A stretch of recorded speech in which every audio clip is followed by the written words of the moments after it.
अब 2017 को ट्वीट दिखा रहे हैं, 2017 में तो कह रहे हैं गब्बर सिंह टैक्स है। अच्छा ये बताइए, वो गब्बर सिंह टैक्स है और उसके बाद अब ये गब्बर सिंह बकरी का बच्चा हो गया। और रही बात इसकी जो कहने का प्रयास कर रहे हैं, तो एक डोनाल्ड ट्रंप है जिनको हर बात का क्रेडिट चाहिए, और दूसरे लगता है कि राहुल गांधी जी हैं जिनके सारे लोग उनको हर बात का क्रेडिट देने के लिए तैयार हैं।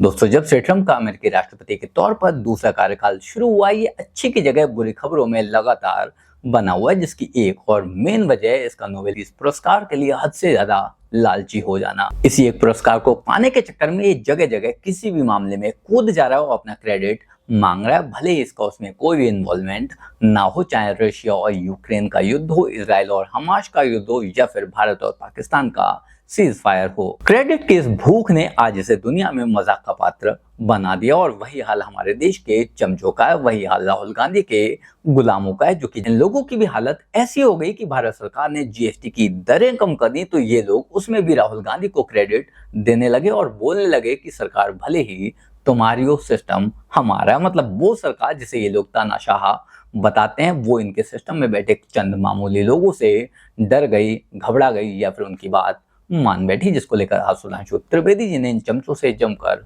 मजे लिए। शुरुआत करते हैं। सुधांशु त्रिवेदी जी हमारे साथ है। राहुल गांधी के भी सवाल पर हमने पूछा था, क्योंकि कांग्रेस पार्टी तो कह रही है कि राहुल गांधी ने बहुत पहले ये सुझाव दिया था और क्रेडिट वॉर, एक क्रेडिट का युद्ध छिड़ गया है, तो उस पर भी जो पीयूष गोयल जी ने जवाब दिया है वो हम अपने दर्शकों को सुनाएंगे। लेकिन उससे पहले सुधांशु जी आपके पास आते हुए, देखिए कांग्रेस पार्टी का तो ये कहना है, और मैंने ये सीधा स्पष्ट सवाल वाणिज्य मंत्री से भी किया था, वो तो कह रहे हैं कि भाई सरकार आपकी है, सिस्टम उनका चल रहा है। ये राहुल गांधी जी ने पहले पोस्ट किया था, ट्वीट किया था, उसमें लिखा था कि 2 स्लैब होना चाहिए, अब जाकर आपने वो किया है, दे रहा है। देखिए अंजना जी, सुधांशु जी आवाज सरकारें कई प्रकार के कार्य करती हैं। हमारी सरकार ने 3 प्रकार के कार्य किए हैं। पहला कार्य यह था जो पिछली सरकारें भी कर रही थी और हमने भी किया, तो हमने बहुत बेहतर ढंग से किया, बहुत अच्छे स्केल पे किया, जैसे सड़क बनवाना, पुल बनवाना, रेलवे का इलेक्ट्रिफिकेशन वगैरह वगैरह, दूसरी तरीके की चीजें। और दूसरे कार्य वो होते हैं जो पिछली सरकारें सोचती रही पर कर नहीं पाई, जैसे जीएसटी, जैसे महिला आरक्षण विधेयक। तीसरे प्रकार के वो कार्य हैं जो सरकारों ने कहा कि हम सोचा कि ये तो कभी हो ही नहीं पाएगा, जैसे धारा 370, 35 ए और राम मंदिर, तो हमने सब करके दिखाया। ये दूसरी कैटेगरी का काम है जो उन्होंने सोचा मगर कर नहीं पाए। अगर यही बात थी तो आप अपने टाइम में अपने यूपीए के घटक दलों में सहमति क्यों नहीं बनवा पाए थे। और रही बात इसकी जो कहने का प्रयास कर रहे हैं, तो एक डोनाल्ड ट्रंप है जिनको हर बात का क्रेडिट चाहिए, और दूसरे लगता है कि राहुल गांधी जी हैं जिनके सारे लोग उनको हर बात का क्रेडिट देने के लिए तैयार हैं। अब 2017 को ट्वीट दिखा रहे हैं, 2017 में तो कह रहे हैं गब्बर सिंह टैक्स है। अच्छा ये बताइए, वो गब्बर सिंह टैक्स है और उसके बाद अब ये गब्बर सिंह बकरी का बच्चा हो गया। शोले में एक डायलॉग है ना, गब्बर सिंह कोई बकरी का बच्चा तो है नहीं जिसको की बार दौड़ेंगे और पकड़ लेंगे। तो मेरे भाई 2 स्लैब चेंज होने से गब्बर सिंह बकरी का बच्चा कैसे हो गया? या तो गब्बर सिंह गलत था या अब गलत है। मगर क्या बताएं, ये वो राजशाही मनोवृत्ति का प्रतीक है। जैसे राजा होते थे ना, शहंशाह आलम, बादशाह आलम होते थे, जो कह दिया बस वो फाइनल है, सब कुछ उन्हीं का सही है, ये भी सही है तो उनका है, वो भी है तो उनका है। उस मानसिकता के कारण है आज ईमानदारी की बात, ये भी पीयूष गोयल जी जो बोल रहे थे, भारत की अर्थव्यवस्था आज एक नए मुकाम की तरफ है। मैं दर्शकों से यह कहना चाहता हूं कि WTO आया था 1995 में, और लोगों को आशंकाएं थी कि भारत को इसका नुकसान होगा, हम उसके लाभार्थी बन के उभरे। जो सेकंड स्टेज इकोनॉमिक रिफॉर्म्स आए अटल जी के दौर में, infrastructure project, national highway development project से लेके टेलीकॉम का जो रिवोल्यूशन आया, आज WTO के अप्रासंगिक होने की शुरुआत है जो अमेरिका ने किया है। अब FTAs का दौर आ रहा है, फ्री ट्रेड एग्रीमेंट। हमने UAE के साथ, ऑस्ट्रेलिया के साथ, ब्रिटेन के साथ किया है, यूरोपियन यूनियन हमसे करने में इच्छुक है। मेरा पूर्ण विश्वास है कि इस FTA के दौर में भारत और शक्तिशाली होकर निकलेगा। और मोदी जी ने जो रिफॉर्म्स किए वो स्टेप बाय स्टेप किए। मुझे लगता है कांग्रेस वाले लोग राहुल जी की जो जितनी भी बौद्धिक क्षमता उससे नहीं समझ सकते। याद करिए 2014 में सबसे पहले उन्होंने क्या कहा, जनधन अकाउंट्स, पहले अकाउंट्स खुलवाए। उसके बाद लोगों ने कहा अकाउंट में पैसा कहां से आएगा, उनके ध्यान में था डीबीटी के बाद जैम आया, जनधन आधार और मोबाइल।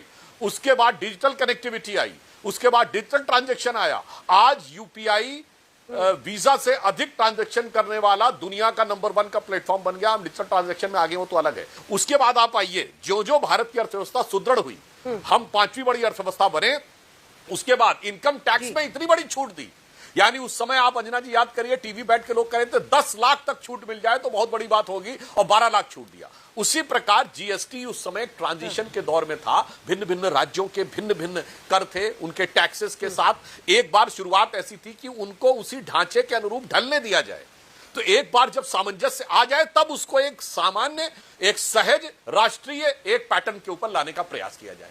अब ये उनके नहीं समझ में आएगा, उनको तो लगता है कि जो हम कह रहे हैं वही ठीक है। तो मोदी जी ने स्टेप बाय स्टेप किया है। 2017 में राज्यों के जो डिफरेंट टैरिफ थे, डिफरेंट टैक्सेस थे, जो अन्य प्रकार के थे, उनको एक समान दृष्टि में लाने के लिए उनको ज्यादा बेहतर विकल्प देने थे, और अब चीजें आई हैं। तो मुझे लगता है, खैर वैसे भी मैं कहना चाहूंगा, अगर आप तारीफ भी करना चाहें तो मैं आपका शुक्रगुजार हूं, क्योंकि कहा गया तुलसी अपने राम को रीझ भजे चाहे खींच, खेत पड़े पर जाम है उल्टा सुल्टा बीज। तो रीझ के ना सही, खींच के ही प्रशंसा करिए तो भी हमें स्वीकार है। जी चलिए अब आलोक जी से सवाल पूछती हूँ। सिराज जी सांसद जी, आलोक जी आपके पास आते हुए, देखिए वाणिज्य मंत्री का मैंने इंटरव्यू भी किया, वो यही कह रहे हैं कि अगर एक ऐसे वक्त पर हम ये कर रहे हैं जब हमारी जीडीपी 7.5 के पार है, 7.8% है, महंगाई दर 1.55% है, एसबीआई का ये प्रोजेक्शन है कि लगभग 1.25 करोड़ से भी ऊपर 1.25 लाख करोड़ से ज्यादा खपत बढ़ेगी।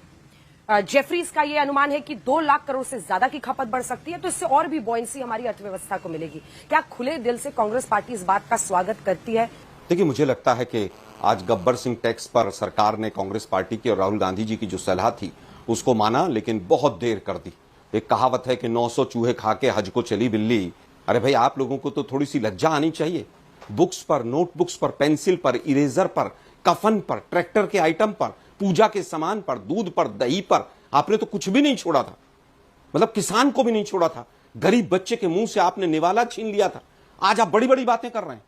दुर्भाग्य यह है कि इतनी बड़ी लूट और टैक्स टेररिज्म के बाद आज ये मजबूरी में ऐसा कर रहे हैं। ग्रोथ रेट की हालत खराब है, परचेजिंग पावर पैरिटी इंडेक्स किस तरह से डाउन जा रहा है, देश के ऊपर कर्जा बढ़ रहा है, डोमेस्टिक सेविंग्स घटती चली जा रही हैं, बेरोजगारी लगातार बढ़ रही है, लाखों केस ट्राइब्यूनल्स में जीएसटी के पड़े हुए हैं, इनकम की इनइक्वालिटी लगातार बढ़ती चली जा रही है, और वेजेस स्टैग्नेशन है। रुपया डॉलर की तुलना में पिछले 10 दिन में लगातार गिर रहा है। कहां पर पहुंच गया है वो तो मोदी जी बेहतर बता सकते हैं, उनकी साख उससे जुड़ी हुई है। दुर्भाग्य यह है कि अभी भी आगे का कुछ नहीं सोचा है इन्होंने। अरे भाई, छोटे राज्य हिमाचल, उत्तराखंड, अरुणाचल प्रदेश, ये सब मारे जाएंगे। कैसे मारे जाएंगे? अगर सेंटर का जीएसटी कलेक्शन कम होगा तो उनका शेयर कम जाएगा। उनका शेयर अगर कम जाएगा, आपने तो एक तरफा फैसला लिया है, क्या आप प्रोसेस को सिंप्लीफाई करेंगे? क्या आप बेनिफिट को कंज्यूमर तक पहुंचाएंगे? क्या जो 17 से 18% सेस के रूप में जो टैक्स कलेक्शन जीएसटी के माध्यम से होता है, क्या केंद्र उसको कम करेगा? क्या उसको राज्यों को ट्रांसफर करेगा?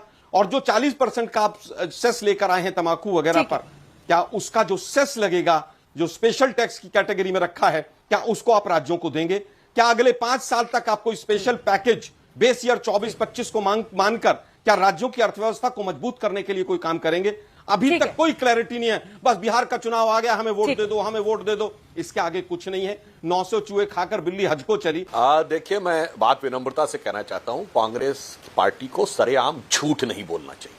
मैं दर्शकों को स्पष्ट करना चाहता हूं, जीएसटी काउंसिल में निर्णय बहुमत के आधार पर नहीं होता है। जीएसटी काउंसिल में निर्णय सर्वसम्मत से होता है, और वो उचित भी है। अन्यथा कल के दिन कोई कहेगा कि जिस पार्टी का राज्यों में बहुमत है उसने अपना निर्णय दूसरों पर थोप दिया। जीएसटी काउंसिल में सब कुछ सर्वसम्मति से होता है। नंबर 2, इसीलिए यह जरूरी है क्योंकि सारे लोग एक साथ मिलकर आए। 2019-20 में वित्त मंत्री ने फ्लोर ऑफ द हाउस के ऊपर कांग्रेस के वित्त मंत्रियों के स्टैंड दिखाए थे। और अगर मैं झूठ बोल रहा हूं तो मैं चैलेंज करके जा रहा हूं, आप दिखाइए आपके प्रोटेस्ट, आपके वित्त मंत्रियों का रिटर्न में दिखाइए। मीटिंग के अंदर सब समर्थन करके जाते हैं और चिल्ला चिल्लाकर टीवी डिबेट पे आके झूठ बोलते हैं। मैंने कहा ना Alok Sharma ji, floor of the house के ऊपर फाइनेंस मिनिस्टर बोल चुकी हैं, क्यों नहीं आपका विशेषाधिकार हनन दिखाते हैं कि आपके वित्त मंत्री ने बोला, उन्होंने सारी बातें रख दी थी। यही मैं कह रहा हूं, क्योंकि आपका उद्देश्य देश में बवाल क्रिएट करना है, सच बोलना नहीं है। और इस पे टैक्स, उस पे टैक्स, पनीर पे टैक्स और दूध पे टैक्स। आपकी राज्य सरकारें जब थी जीएसटी से पहले, बताइए एक राज्य सरकार जिसने पे टैक्स ना लगाया हो? मैं चैलेंज करके पूछ रहा हूं, यही कहते हैं। और दूसरी बात, बिहार का चुनाव, तो मैं अंत में सिर्फ यह कहना चाहता हूं अंजना जी, बिहार का चुनाव का इससे कोई मतलब नहीं है। इस समय यह वैश्विक व्यवस्था की दौर है। भारत को अपने जो विकास की गति आई है उसमें हमें आम लोगों की क्रय शक्ति को बढ़ाना है। इसका बिहार से कोई लेना देना नहीं। ठीक वैसे ही जैसे ये सो कॉल्ड बिहार की जो वोट अधिकार यात्रा, इसका भी बिहार से लेना देना नहीं है। यह भी एक अंतर्राष्ट्रीय सिस्टम का हिस्सा है। आलोक शर्मा जी, आप बहुत कहते हैं ना कि बिहार में यह बदल दिया, वोटर लिस्ट बदल गई, तो मैं पूछना चाहता हूं भाई, आप तो कहते थे ईवीएम हैक कर ली गई। अगर ईवीएम हैक थी तो वोटर लिस्ट बदलने की क्या जरूरत थी भाई? या तो वो झूठ था या ये झूठ है। आज आप साफ करके जाइए, दोनों एक साथ सच नहीं हो सकते। खैर ऑनेस्टली अगर मैं बताऊं तो मुझे जीएसटी के बारे में, उसके लॉन्ग टर्म के फायदों के बारे में कुछ खास जानकारी तो नहीं, लेकिन हाँ इतना मैं भी जानता हूं, हर एक आम आदमी जानता ही है कि इस नए स्लैब से किसानों को और छोटे व्यापारियों को काफी फायदा होने वाला है, और एक आम इंसान को भी, खासकर हेल्थ सेक्टर को लेकर जो बदलाव किए गए हैं वो काबिल तारीफ है। बाकी आप लोग इस बारे में क्या सोचते हैं, कमेंट कर जरूर बताएं। जल्द मिलते हैं किसी नए वीडियो में नए टॉपिक के साथ। तब तक गुड बाय, नमस्कार, जय हिंद।